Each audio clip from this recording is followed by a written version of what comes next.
श्री शिवाय नमस्तुभ्यम। हर हर महादेव। बुरहानपुर मध्य प्रदेश से चल रही चौथे दिन की श्री अश्वत्थामा शिव महापुराण कथा समाप्त हो चुकी है और आज गुरुजी के पास बहुत सारे अद्भुत और अविश्वसनीय पत्र आए थे।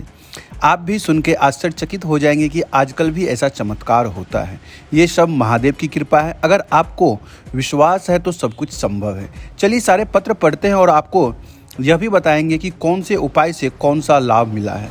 उससे पहले वीडियो को एक लाइक कर दीजिएगा और मेरी आवाज़ अगर पहली बार सुन रहे हैं तो चैनल को सब्सक्राइब कर लीजिएगा। तो सबसे पहला पत्र जो गुरुजी के पास आया था वो था प्रतिभा जी पाटिल का, जो कि जलगांव से आई हुई थी।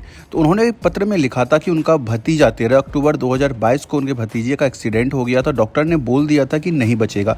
मस्तिष्क में बहुत ज़्यादा चोट लगी थी, नसें भी फट गई थी। मैंने कोशिश की है आप लोगों को फ़ोटो भी दिखाने का, और डॉक्टर ने वेंटिलेटर पे डाल दिया और बोल दिया कि शरीर की उंगलियां भी काटनी पड़ सकती है। पूरा शरीर बेकार हो गया है। अब एक ही आस थी कि किसी तरह से जिंदा रहे। किसी ने कहा कि शिव मंदिर में चले जाओ, एक बेलपत्री ले आओ और वहाँ से जल उठा के ले आओ और बाबा को बोलना कि महादेव इसे ठीक कर दीजिए, हम पशुपतिनाथ का व्रत करूँगी। फिर महादेव की दया से डॉक्टर ने बोला कि कुछ चांस है, हो सकता है कि ठीक भी हो जाएगा। फिर उन्होंने शिवलिंग से जल लेके आया, उनके होंठों पे लगा दिया और बेलपत्र उनके छाती पे रख दिया और उनको आईसीयू में भर्ती करा दिया।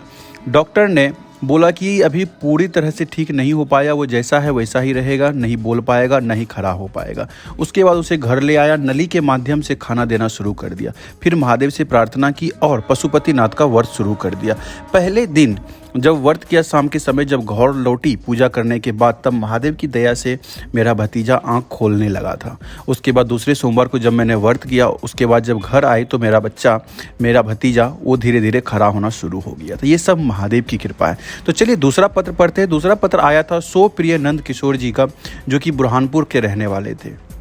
उन्हें 2 संतान थे। एक संतान लॉकडाउन में ही शांत हो गया था और दूसरा संतान भी जो है बहुत बीमार रहता था।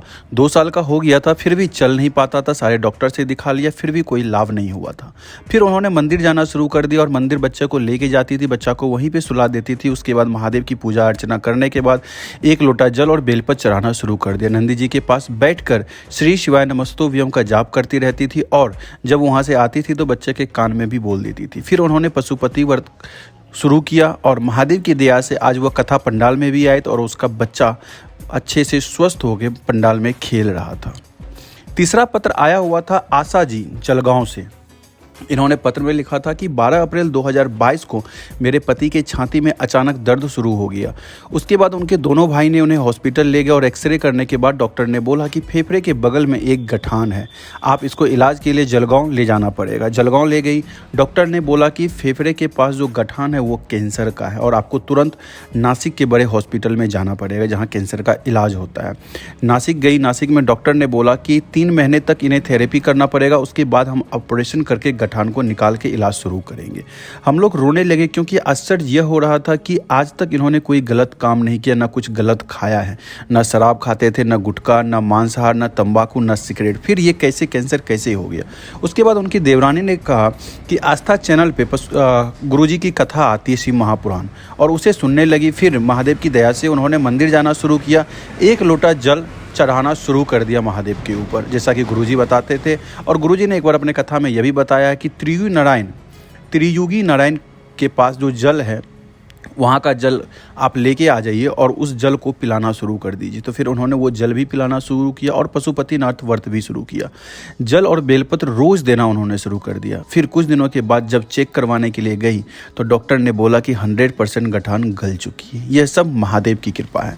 चौथा पत्र आया हुआ था गुरुजी के पास जय कुमार जी का, जो कि बुरहानपुर से रहने वाले थे। उनकी बेटी ने MBA कर लिया था, लेकिन बहुत सारे कॉम्पिटिशन का भी एग्ज़ाम दे देती थी, लेकिन किसी में पास नहीं हो पा रही थी। तो उसके बाद उन्होंने क्या किया कि उसने सोचा कि अब हमें एग्ज़ाम नहीं देना है।